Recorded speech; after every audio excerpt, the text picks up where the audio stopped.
الحمد لله نحمده ونستعينه ونستغفره ونؤمن به ونتوكل عليه ونعوذ بالله من شرور أنفسنا ومن سيئات أعمالنا من يهده الله فلا مضل له ومن يضلل فلا هادي له وأشهد أن لا إله إلا الله وحده لا شريك له وأشهد أن سيدنا ونبينا ومولانا محمدا عبده ورسوله صلی اللہ تعالی علیہ وعلی آلہ واصحابہ وسلم تسلیما کثیرا کثیرا ان اللہ وملائکتہ یصلون علی النبی یا ایہا الذین آمنوا صلوا علیہ وسلموا تسلیما اللہم صلی علی سیدنا ونبینا مولانا محمد وعلی آل سیدنا ونبینا مولانا محمد وآلہ وسلم مولاي صل وسلم دائما ابدا على حبیبک خیر الخلق کلہم هو الحبیب الذي ترجى شفاعته لكل حبل من حوال مقتحم فمبلغ العلم فيه أنه بشر وأنه خير خلق الله كلهم. آپ حضرات کو معلوم ہوگا اس سے پہلے بیان میں اللہ جل شانہ کی محبت کتنا ضروری ہے اور یہ کتنا بڑا انعام ہے اور کتنی بڑی دولت ہے. حب الہی کہتے ہیں اس کو. خود اللہ جل شانہ نے دعوت دی ہم کو محبت کرنے کی. یہ بہت بڑی عجیب بات ہے کہ اللہ تعالیٰ خود کہتے ہیں مجھ سے محبت کرو. اور حضور صلی اللہ علیہ وسلم بار بار یہ دعا مانگتے تھے الیک رب فحببنی وفی نفسی لک فذللنی ومن سیئات الاخلاق فجنبنی. یہ دعا بار بار مانگتے تھے. حالانکہ حضور صلی اللہ علیہ وسلم تو جو حبیب خدا ہے سب سے زیادہ محبت ہے، لیکن پھر بھی وہ محبت اتنی ترقی کر گئی تھی کہ آپ ہر حال میں اٹھتے چلتے بیٹھتے یہ دعا مانگتے تھے الیک رب فحببنی، یہ اللہ مجھے آپ کی محبت عطا فرما دیجیے. الیک رب فحببنی وفی نفسی لک فذللنی، اور اس محبت کا نتیجہ یہ ہو کہ میں ہر وقت آپ کے سامنے جھکا رہوں، آپ کی تابعداری کرتا رہوں، آپ سے بالکل جدا نہ ہوں. کتنی بڑی محبت ہے. الیک رب، پہاڑوں میں جنگلوں میں بہاروں میں کہیں بھی بیٹھے ہوئے ہوتے تھے اکیلے، حضور صلی اللہ علیہ وسلم فرماتے تھے الیک رب فحببنی وفی نفسی لک فذللنی ومن سیئ الاخلاق فجنبنی. یہ حق تعالیٰ جل شانہ سے حضور صلی اللہ علیہ وسلم محبت کی دعا مانگتے ہیں.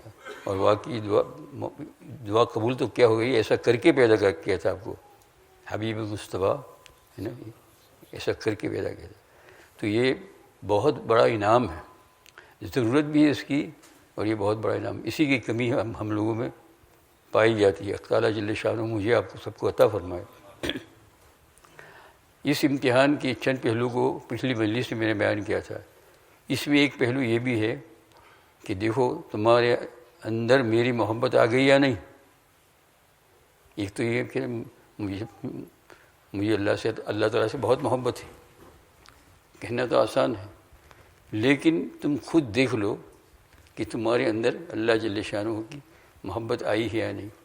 اور یہ جو قرآن پاک کے اندر احادیث میں جو آتا ہے کہ اللہ تمہارا امتحان لیتے ہیں، تو پہلے بھی میں عرض کر چکا تھا کہ کسی کے ذہن میں یہ سوال پیدا نہ ہو، ہے نا. شیطان تو ہر وقت تیار بیٹھا ہوا ہے ایمان کے اوپر تیر مارنے کے لیے. تو یہ ذہن میں پیدا ہو کہ اللہ تعالیٰ کیسا امتحان لیتے ہیں. امتحان تو وہ لے جس کو پتہ نہیں. طلباء اساتذہ اپنے طلباء کا امتحان جو لیتے ہیں تو اس لیے معلوم نہیں ہے کہ یاد کیا ہے یا نہیں، اس کے ذہن میں ہے یا نہیں. تو حق تعالیٰ جل شانہ ہو کہ امتحان لینے کا کیا مطلب؟ وہ تو ہمیں پیدا کرنے سے پہلے ہم کو جانتے تھے کہ یہ کرے گا. ایک سوال بیٹھا ہے، کبھی کبھی ایسا سوال آ جاتا ہے کہ پھر وہی لے کر چلتا گھومتا رہتا ہے. ایمان پر ضد شیطان موقع تلاش کرتا ہے. اسی لیے کہا کہ اہل علم کے پاس بیٹھو، علم دین حاصل کرو. تو یہاں امتحان لینے کا مطلب یہ ہے جیسے قرآن پاک میں فرمایا الذی خلق الموت والحیات لیبلوکم.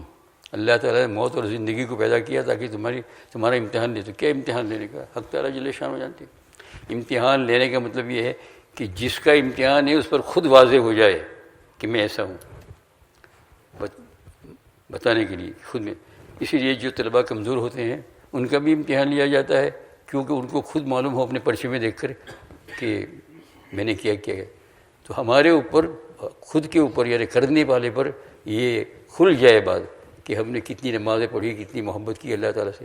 اس لیے حب الہی کے اندر ایک شعبہ یہ بھی ہے، اور یہ بڑا عجیب شعبہ ہے. اگر اللہ تعالیٰ آپ کو مجھے سب کو عطا فرمائے، بہت بڑی چیز ہے، اور اس سے ہٹ جانا بہت بری چیز ہے، اس سے محروم ہو جانا بہت بری چیز ہے، اور اس کو پا لینا، حاصل کرنا بہت. قرآن حکیم کے دوسرے بارے میں حق تعالیٰ جل شانہ ارشاد فرماتے ہیں، کئی چیزوں کو لائن لگائی. وَلَنَبْلُوَنَّكُمْ، ہم تمہارا امتحان کریں گے، تم کو ہم سے محبت ہے یا نہیں. یہاں سے آیت شروع ہوتی ہے پارہ 9. وَلَنَبْلُوَنَّكُمْ، ہم تمہاری آزمائش کریں گے. بِشَيْءٍ مِّنَ الْخَوْفِ، خوف عطا فرمائیں گے تم کو. دیکھو تم اس میں کیا کہتے ہو، تم اس میں یہ کہتے ہو کہ یہ اللہ پاک کا انعام ہے یا مصیبت ہے. کیا کہتے ہو تم؟ اگر یوں کہتے ہو کہ یہ مصیبت ہے، کہاں سے بات آ گئی، ناکامیاب ہو گئی. اور اس خوف کو رکھتے ہوئے کہتے ہیں سب کچھ ہے لیکن حق تعالیٰ جل شانہ کی طرف سے کیسے بھی حوادثات پیش آئے، کس طریقے کی بات آئے، فرمایا وہ دل کے اندر اللہ کی محبت. یہ دینے والا کون ہے؟ محبت ہے. ڈاکٹر کے پاس جب ہسپتال کے اندر جاتے ہیں تو کہتے ہیں آپ کو آپریشن کرنا پڑے گا. ٹھیک ہے، آپریشن 3 گھنٹے کا ہوگا، 10 گھنٹے کا ہوگا. ڈاکٹر کہتے ہیں اتنا بڑا آپریشن ہے. اب آپریشن کرنے کے لیے کاٹنے کی چیز بھی لاتے ہیں، اوزار بھی آتے ہیں. شاید جس کا آپریشن کیا جائے اس کو تو معلوم نہیں ہوگا کہ اس کو باہر سے ہی بے ہوش کر دیتے ہیں. میں نے ایک مرتبہ آپریشن کرایا تھا تو باہر صحیح سیدھا سادہ بات کر رہا تھا. وہ جو صاحب میرا بستر لے جا رہے تھے تو بڑے اچھے آدمی تھے. انہوں نے کہا مسلمان میں نماز پڑھتا ہوں، تو میرے ساتھ بہت اچھی بات کرنے لگے. بات کرتے کرتے میں پڑھتا رہا کہ مجھے کب پتہ نہیں کیا ہوگا، وہ کیا بات کر رہا تھا کیا نہیں. اندر لے گئے، کاٹا کوٹا، پتہ نہیں کیا ہوگا، اور پھر باہر لا کے رکھ دیا. پھر ہوش میں آیا تو پھر اسی جگہ پر ہوں. کون سے اوزار لکھا آپ نے؟ تو حق تعالیٰ جل شانہ جب بندے کے اندر محبت ہے یا نہیں تو اس کو کہتے ہیں ہم تمہاری آزمائش کریں گے. خوف دے کر، دشمن کا خوف ہوگا، کسی کو خوف ہوگا. اس وقت اس خوف کو دور کرنے کے لیے کس کو پکاریں گے؟ اللہ جل شانہ. ایک صاحب جو ہے، پرانا زمانے کا واقعہ ہے، کینسر تو پہلے سے ہی چلتا ہے، تو وہ ڈاکٹر قسم کے تھے، وہ خود بیمار ہو گئے. ڈاکٹر بھی بیمار ہو جاتا ہے نا، جیسے مولانا بیمار ہو جاتا ہے. تو ڈاکٹر جو ہے اور کہہ دیا کہ آپ کے اندر جو ہے کینسر ہے.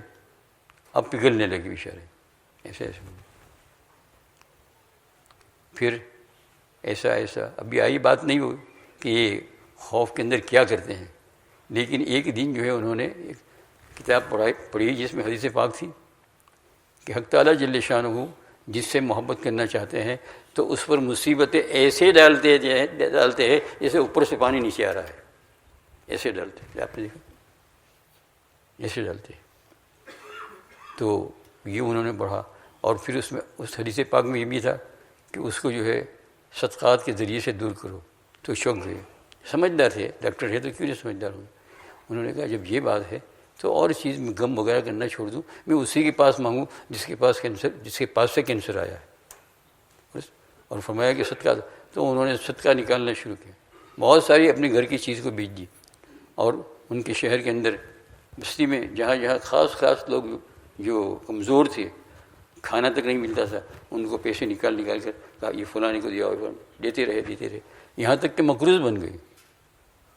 انہوں نے سوچا کہ اگر میں مقروض بن جاتا ہوں میرے گھر والے ادا کر دیں گے، اور اگر اچھا ہوا تو اللہ تعالیٰ مجھے توفیق دیں گے تو میں ادا کر لوں گا. دیتے یہاں تک آیا. وہ چیکنگ کراتے رہے. ہر وقت یہ کہا کہ ہمارا کینسر بڑھتا جا رہا ہے، پھیلتا جا رہا ہے. پھر ایک دن جو ہے ذرا ان کے چہرے کے اوپر رونق آئی اور چیک کرانے کے لیے گئے. ڈاکٹر سے جو ہسپتال کے لوگوں کے ساتھ معاملہ دکھا. تو دیکھنے کے بعد وہ رپورٹ لے کر آیا اور اس کی طرف دیکھتا ہے. کہا آپ کیا دیکھ رہے ہو؟ کہا میں تعجب کر رہا ہوں. کس بات کا تعجب کر رہے ہیں آپ؟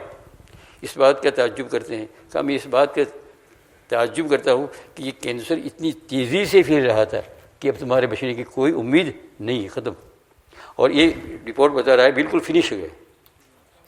دیکھا آپ نے، بالکل فنش، ایک قطرہ بھی باقی نہیں ہے. پھر انہوں نے کہا کون سی دوائی استعمال کی؟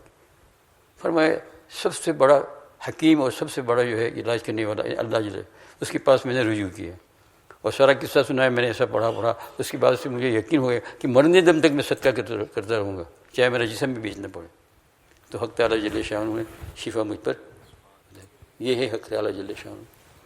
تو کوئی خوف آئے، کسی بات ہو، اللہ کو نہ چھوڑے، اللہ کی رسی کو نہ چھوڑے، بہت غلط بات ہے، بلکہ تکلیف کو دور کرنے کی محبت کے علاج میں پیش کرے، اے اللہ تو میرا مالک ہے، میرے سوا کوئی نہیں ہے، یا احد من لا احد لہ، یا سند من لا سند لہ، انقطع الرجاء الا منک، نجنی مما نفی وعنی علی ما علیہ بجاہ وجہ الکریم وبحق سیدنا محمد صلی اللہ علیہ وسلم، آمین۔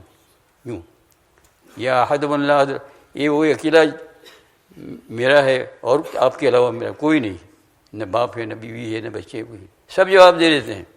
آپ نے دیکھا نا کہ اتنی محبت ہو، جب بہت زیادہ مریض ہو جاتا ہے نا تو سب جواب دے دیتے ہیں، اللہ ماشاء اللہ۔ تو یا احد من لا احد لہ، یا سند من لا سند، یہ کوئی سہارا نہیں ہے آپ کے بغیر میرا سہارا، یا سند من لا سند، انقطع الرجاء الا منک، ساری امیدیں ٹوٹ گئی، صرف تجھ سے میرا بندھن ہے، تو جو بھی کرے مجھے، انقطع الرجاء الا منک نجنی مما نفی، میں جس حال میں ہوں یہ اللہ محبت سے دعا کرتا ہوں، تو مجھ سے بہت محبت کرنے والا ہے، مجھے اس میں دور کر دی اس مصیبت، انقطع الرجاء الا نجنی مما وعنی علیہ، اور میری جو ہے مدد فرما آپ کے چہرے مبارک کی طفیل میں اور حضور صلی اللہ علیہ وسلم کے چہرے انور کی طفیل میں، یہ کسی بھی قسم کوئی بندھن نہ ٹوٹے، اللہ سے بندھن بھی ٹوٹے، چاہے اس بیماری میں کیڑے پڑ جائے، جیسے کہ حضرت ایوب علیہ السلام کو بدن کے کیڑے پڑ جائے، کچھ نہ ہو، لیکن اللہ سے بندھن، فرمایا ناپاک ہوں، گنہگار ہوں، ظاہری ناپاکی ہے، باطنی ناپاکی، لیکن جو کچھ ہوں تیرا ہوں۔ ماں باپ تو تجھ سے زیادہ مہربان نہیں ہے، ماں باپ کی گود میں میں پیشاب کر دیتا تھا، میں منہ دیتا تھا، سب کرتا تھا، لیکن پھر بھی ماں جو ہے دھو کر پاؤڈر لگاتی تھی، یہ اللہ تو سب سے بڑا رحم الرحیم ہے، تو سب کچھ کر سکتا ہے۔ اس طریقے سے وَلَنَبْلُوَنَّكُمْ بِشَيْءٍ مِّنَ الْخَوْفِ، اور جو بھوک کھانا نہیں ہے، اللہ سے ایسا نہ کرے جیسے ایک واقعہ سنا ہندوستان کا کہ کسی کو کھانا نہیں ملا، بال بچے ہیں، یہ وہ ہے، بیچارہ وہ سوسائڈ کر کے مر گیا۔ یہ نہ کرے، یہ نہ کرے، بھوک لگی، بہت لگی، بالکل نہیں ملے گا تو آخر مر جائے گا، جنت، یعنی یہ روزہ ہوا اور جنت میں جا کر افطار ہوا۔ بعض لوگوں کو خواب میں دیکھا، بعض بزرگوں کہ پہلی ہی رات کے اندر وہ جو حضور صلی اللہ علیہ وسلم کے ساتھ کھانا تناول ہوا ہے۔ ایمان پیدا کرو یہ دوست، تکلیفوں سے ڈرو نہیں، مانگو ضرور۔ والجوع ونقص من الاموال والانفس، مالوں میں اور جانوں میں کمی آئی، کہ چوری ہو گئی، کہ کیا ہو گیا، کہ کیا ہو گیا۔ ونقص من الاموال والانفس وبشر الصابرین، یہ سب تکلیفیں جس کے پاس آئی اور اس نے رابطہ اللہ سے نہیں توڑا، راستہ اللہ تعالیٰ سے نہیں توڑا کسی حال میں بھی نہیں، اور فرمایا توڑوں گا ہی نہیں، تیری گود میں ہی رہوں گا۔ فرمایا وبشر الصابرین، ایسے صبر کرنے والوں کو یہ اللہ کے رسول تم خوشخبری دو کہ یہاں بھی تمہارے لیے جو ہے اللہ تعالیٰ نے امتحان بھی دیا، تو یہاں کی کیا کچھ، اس امتحان کے اندر اللہ تعالیٰ نے کامیاب بھی کیا، اور پھر جنت میں وہاں جانے کے بعد تو کوئی چیز ہے ہی نہیں، وہاں تو کیا ہے، اصحاب الیمین ما اصحاب الیمین، داہنی طرف والے جنت والوں کا نام ہے وہاں، فی سدر مخدود، اصحاب الیمین ما اصحاب الیمین فی سدر مخدود، یہ ایک قسم کا پھل ہوتا ہے جس کو بیر کہتے ہیں، گرم ملک میں بہت ہوتا ہے، لیکن وہ اعلیٰ درجے کا ہوتا ہے، اس کے سامنے پیش کیا جائے گا وہاں، یہ افطاری ہو فی سدر مخدود۔ سورہ واقعہ کی یہ آیت ہے قرآن پاک کی، سورہ واقعہ کا جو ہے جو نمبر 2 رکوع ہے، اس کے اندر یہ آیت فی سدر مخدود۔ وطلح ممدود، اور چور کے چور بنانا ہوں گے، تلحن مانا جانتے ہو، کیلا، اور بنانا کہتے ہیں، جیسے بہت سے کا نام رکھا تھا، بچے کا نام رکھا طلحہ، تو طلحہ بہت میٹھا ہوتا ہے، لیکن بعض طلحہ لوگ کڑوے بن جاتے ہیں، تیرا نام تو طلحہ ہے لیکن تو کڑوا بن گیا۔ فی سدر مخدود وطلح ممدود، چور کے چور کیلے، اچھے عمدہ جنت کے کیلے، یہاں کی نہیں، سامنے ایک طرف یہ پھول رکھے، ایک طرف یہ کیلے رکھے ہوں گے۔ وظل ممدود، اور فرمایا سایہ، چلتے رہو، سایہ ہی سایہ، دھوپ کا نام ہی نہیں، کوئی تکلیف ہی نہیں. لکھا سنا اس بشیر صابرین، یہ بذل ممدود و ماء مسکوب، اور چلتا ہوا پانی. یہ آپ جاتے ہیں نا، ہے نا، ابھی ذرا جوش آ جائے گا سمر میں تو رتلم جائیں گے. کہاں جائیں گے؟ رتلم جائیں گے. پھر گھر آ کر کہتے ہیں وہاں مچھر بہت کاٹے، مچھر بہت کاٹے وہاں، تو وہاں رتلم نہیں جانا ہے. فرمایا کیا ہے؟ ماء مسکوب، پانی چلتا ہوا ایسا صاف شفاف ہوگا کہ آپ کو پینے کا خیال آ جائے گا، پی بھی لیں گے. وفواکہۃ کثیر، اللہ تعالیٰ فرماتے ہیں تمہارے لیے چند نمونے کی چیز بتائیے. آخر میں بتایا وفواکہۃ کثیرہ، بہت سارے دنیا بھر یعنی آخرت بھر کے اندر جتنے میوے ہوں گے لائن لگی ہوگی. دیکھا آپ نے ان تکلیفوں کا. دنیا کے اندر بھی تکلیف اٹھاتے ہیں، صبح سے لے کر شام تک دکانوں میں کام کرتے ہیں، یہاں سے وہاں، وہاں سے یہاں، یہاں سے وہاں. کیوں؟ اس لیے کہ معلوم ہے کہ ہفتے کے بعد جو ہے پوڑیا ملے گا، تنخواہ ملے گی، پھر بچوں کے ساتھ بریانی کھاؤں گا، ہے نا. تو دنیا کے اندر بھی تو اس کی مثال ہے. اور فرمایا جو جنت میں میوے ہوں گے لا مقطوع، کوئی تمہیں روک نہیں سکتا، کوئی بھی نہیں کہہ سکتا اس کو مت کھاؤ، نہ ڈاکٹر نہ حکیم، نہ کوئی جائز ناجائز کی بات ہی نہیں ہوگی. جاؤ یہاں سے. لا ولا ممنوع، اور جو ہے منع بھی نہیں کیا جائے گا. مقطوع کا مطلب یہ ہے کہ ایسا نہیں ہے کہ سیزن ختم ہو جائے وہ پھل ختم ہو جائے گی. مثلاً کیلے کی سیزن ہے، آم کی جو ہے سیزن ہے، یا اورنجز کی سیزن چل رہی ہے، وہاں سیزن نہیں، ہر وقت. اس کا چھوٹا سا ایک نمونہ مدینہ منورہ ملتا ہے. کہاں سے بھی آتے ہوں، مدینہ بھی جنت ہے، مدینہ بھی جنت ہے، مدینہ بھی جنت. اللہ تعالیٰ آیا اس میں. تو لا مقطوع کا معنی سیزن کبھی ختم نہیں ہوگی. اور پھر جب ہوں گے سامنے ولا ممنوع، کوئی بھی روک نہیں. اور پھر میں جب ٹھیک جاؤ تو وہ فروشم مرفوع، حور کہے گی بستر تیار ہے آپ کے لیے. فروشم مرفوع، سونے کے لیے بلائیے، بستر تیار ہے، آرام کرو. نیند چاہتے ہو فوراً نیند آ جائے گی. ایسا نہیں کہ ایسا کروٹ لے، ایسا کروٹ لے، یہ ٹیبلٹ لے، وہ ٹیبلٹ لے، کوئی ٹیبلٹ کی ضرورت نہیں. وہ فروشم مرفوع، اور وہ جو اٹھانے والی ہوگی بستر پر لے جانے والی. تو انا انشأناہن انشاء، ہم نے تمہارے لیے پیدا کیا، اور کسی کے قبضے میں یہ نہیں ہے، کوئی استعمال نہیں کیا اس کو. انا انشأناہن انشاء. اور فرمایا ہوگی کیسی؟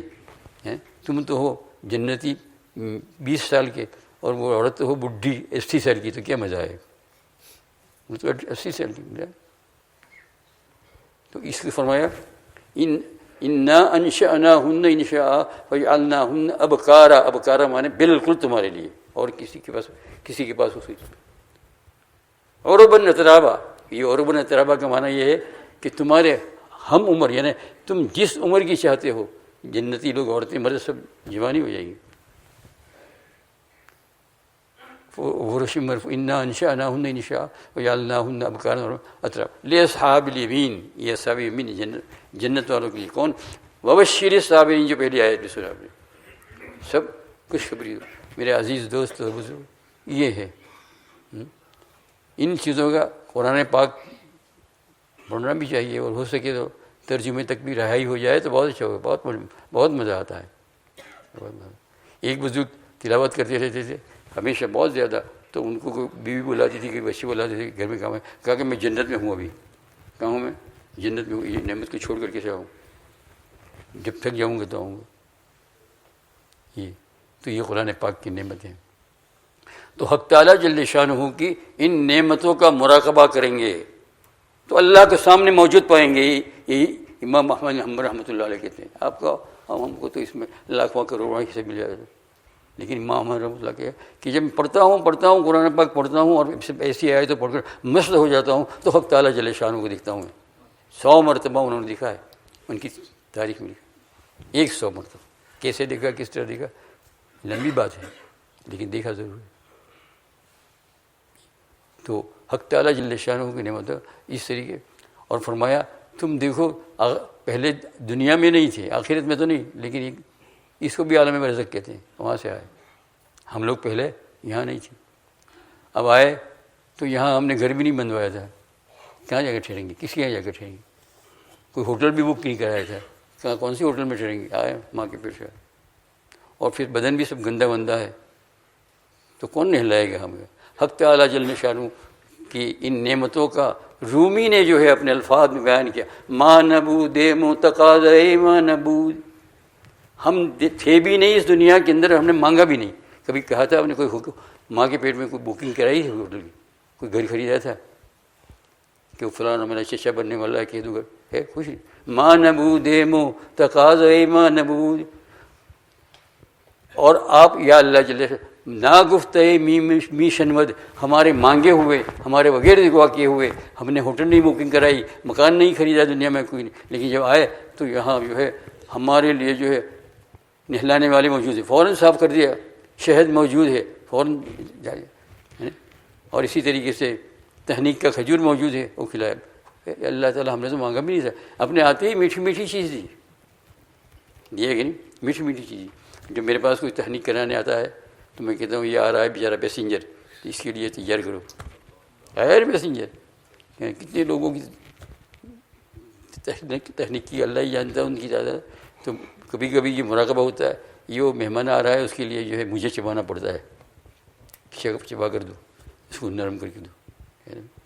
دوستوں اور بزرگوں یہ بڑی لمبی باتیں ہیں، ان چیزوں کا مراقبہ ہو جائے. قسم خدا پاک کی موت مشکل نہیں، بیماری مشکل نہیں، تکلیف مشکل نہیں، اور جو بھی آفت آئے مسلم، اور سب کو ایسا کر کے لے لیا، یا اللہ تو جو دیتا ہے منظور ہے، قبول ہے، لیکن تجھ سے مانگتا بھی ہوں. تو پھر اللہ تعالیٰ کہتے ہیں بس اب تجھے دے دیا، چاہے تو دنیا میں شفا دے دے، ہمت دے دے، طاقت دے دے، اور نہیں تو مرنے کے بعد ہے ہی میں ان سے بات کچھ نہیں. ہاں ایک مرتبہ بھی کھانسی نہیں ہوگی، جس سے اب یہ مجھے پہلے کھانسی آ گئی ہے، ایک مرتبہ بھی کھانسی نہیں. عالم برزخ میں چلا گیا، دنیا ہی بدل گئی. حق تعالیٰ جل شانہ ہمیں سب کو ان چیزوں کو سمجھنے کی توفیق عطا فرمائے، اور یا اللہ یہ محبت کی تقاضے کو ہمارے دل میں ڈال دے، ہمارے اندر خاص کر کے آخری زندہ میں ثوابہ الجنہ، اس کا بدلہ جنت ہو. آخری حالات کے اندر، آخری وقت میں، آخری عمر میں یہ تیری محبت جو سب سے بڑی چیز ہے وہ دے دے تو پہاڑوں جیسی مصیبت بھی ہمارے لیے کچھ نہیں ہوگی. اور اس مصیبت میں رات کو اٹھ کر نماز پڑھنا بھی مصیبت نہیں ہے. ہائے ہائے ہائے، اللہ تعالیٰ توفیق عطا فرمائے. سبحان اللہ وبحمدہ، سبحانک اللہم وبحمدک.